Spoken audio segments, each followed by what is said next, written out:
क्या बांग्लादेश की पूर्व प्रधानमंत्री शेख हसीना भारत में रहते हुए राजनीति करेंगी? क्या भारत उन्हें राजनीति करने की इजाजत देगा?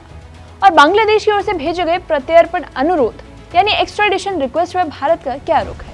इन सवालों पर अब सरकार ने संसद के विदेश मामलों की स्थायी समिति के सामने अपना पक्ष साफ कर दिया है। तो चलिए पूरा मामला समझते हैं। आप देख रहे हैं एबीपी लाइव और मैं साइमा परवीन। बांग्लादेश की पूर्व प्रधानमंत्री शेख हसीना ने संकेत दिया है कि वो इस साल के अंत तक अपने देश लौटने की तैयारी कर रही है और इसी बीच संसद के विदेश मामलों की स्थायी समिति ने सरकार से पूछा कि भारत में रह रही शेख हसीना को लेकर सरकार की नीति क्या है। इस सवाल के जवाब में विदेश मंत्रालय ने साफ किया कि भारत की जमीन से किसी भी तरह की राजनीतिक गतिविधि चलाने की अनुमति नहीं दी जाएगी। सरकार ने यह भी बताया कि बांग्लादेश की ओर से शेख हसीना के प्रत्यर्पण का अनुरोध मिला है और इस अनुरोध पर फिलहाल भारत के सक्षम अधिकारी कानून और तय प्रक्रियाओं के अनुसार विचार कर रहे हैं। यानी सरकार ने यह साफ कर दिया है कि इस मामले में कोई जल्दबाजी नहीं होगी और जो भी फैसला होगा वो भारतीय कानून और स्थापित कानूनी प्रक्रिया के आधार पर ही लिया जाएगा। अब समझते हैं कि शशि थरूर की अध्यक्षता वाली समिति ने क्या कहा। समिति का मानना है कि भारत की पहचान हमेशा से मानवीय मूल्यों और शरण देने की परंपरा से जुड़ी रही है और अगर कोई व्यक्ति गंभीर संकट या फिर जीवन के खतरे का सामना कर रहा हो तो भारत ने हमेशा मानवीय आधार पर मदद की कोशिश की है। लेकिन समिति ने यह भी साफ कहा कि भारत ने हमेशा इस सिद्धांत का पालन किया है कि उसकी धरती का इस्तेमाल किसी दूसरे देश के खिलाफ राजनीतिक गतिविधियों के लिए नहीं होना चाहिए।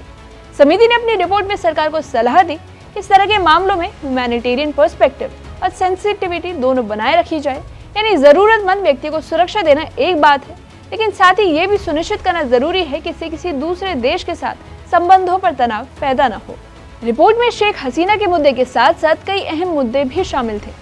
समिति ने बांग्लादेशी नागरिकों के लिए वीजा प्रक्रिया को भी जल्द सामान्य करने की सिफारिश की है। समिति का कहना है कि वीजा सेवाओं में लंबे समय तक रुकावट रहने से दोनों देशों के लोगों के बीच विश्वास और आपसी संबंधों पर असर पड़ता है। साथ ही ये भी याद दिलाया गया है कि जून 2026 से भारत ने बांग्लादेशी नागरिकों के लिए टूरिस्ट वीजा सेवाएं दोबारा शुरू कर दी हैं।